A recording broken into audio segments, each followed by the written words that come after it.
Halo, kenalin, nama saya Indah Gilang. Saya alumni S2 University College London di UK, jurusan Development Administration and Planning. Nama saya Revaldo Vanter dan saya sekarang sedang study MBA di Newcastle University Business School.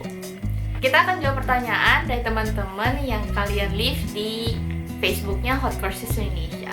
Kita langsung aja ya. Pertanyaan pertama dari Princess Agustina. Apa sih kak hal yang paling penting dan bikin kampus tertarik pada kita? Lalu bagaimana agar bisa diterima di salah satu kampus di Inggris? Yang paling penting dan bikin kampus tertarik itu pertama, di essay itu akan terlihat logic of reasoning kita. Apakah mahasiswa ini mampu untuk memenuhi tuntutan belajar di kuliah tersebut. Dan kedua, risetnya atau interestnya itu sesuai dengan jurusan tersebut. Benar-benar pengalaman pribadi saya juga, kayak misalkan MBA itu kan banyak ya, ada MBA HR, MBA marketing segala macam. Nah, kalau yang di Newcastle itu lebih fokus terhadap MBA entrepreneurship. Ada interviewnya juga gitu by Skype. Seberapa cocok kita atau seberapa sesuai kita dengan kampus tersebut kayak gitu. Oke. Nah, yang kedua, tips penting bisa lolos beasiswa LPDP untuk luar negeri apa sih kak? Yang penting itu memenuhi semua syaratnya, karena syarat LPDP itu tinggi sekali ya.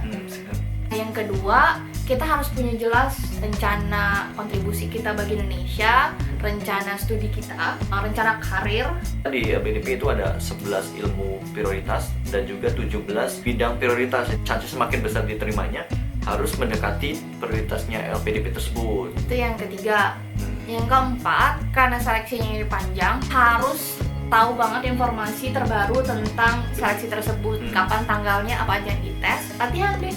Latihan, nah itu penting banget. Saya latihannya jauh lebih banyak. Latihan untuk interview, LGD, dan juga latihan untuk essay on spot. Jadi itu penting banget.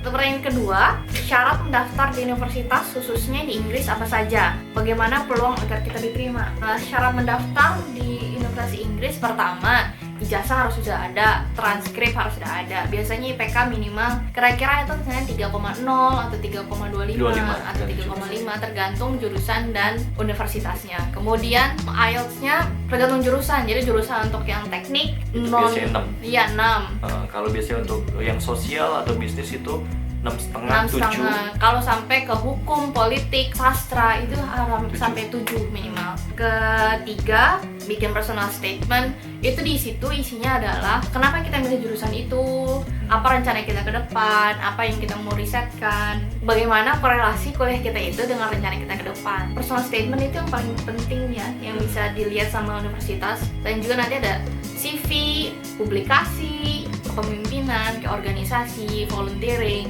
dan adalah surat rekomendasi. Biasanya dari dosen.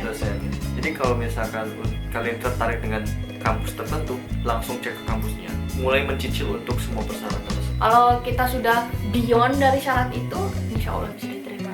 Mungkin satu tips lagi adalah mendaftar sedini mungkin. Kalau di ending-ending tuh jatahnya semakin sedikit, jadinya semakin sulit kayak gitu. Itu pertanyaan dari Alan Pramana. Yang ketiga, ada pertanyaan dari Tiwi Ramadhani. Pertama, tips-tips untuk bikin motivation letter jurusan bisnis itu garis besarnya apa ya kak? Yang kedua, kemarin ambil MBA di sana, skor GMAT minimal berapa ya kak? Tips dari kak. Oke, kalau misalkan untuk motivation letter itu disesuaikan dengan kebutuhan kampusnya ya. Kalau untuk bisnis S2 itu lebih fokus ke pengalaman sama apa yang akan kita lakukan ke depan.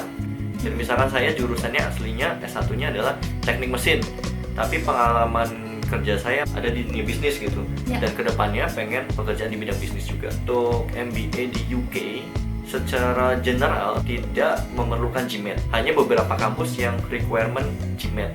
Lalu dari Mega Septia, syarat umum mendaftar kuliah berdiri Britania Raya bagaimana kak? Transkrip, ijazah kadang bisa nyusul, IELTS sesuai dengan jurusannya, motivation letter, dan rekomendasi. Untuk selanjutnya, tadi udah kita berbahas ya di pertanyaan yang sebelumnya. Yang terakhir ada dari Ali Ma'ruf.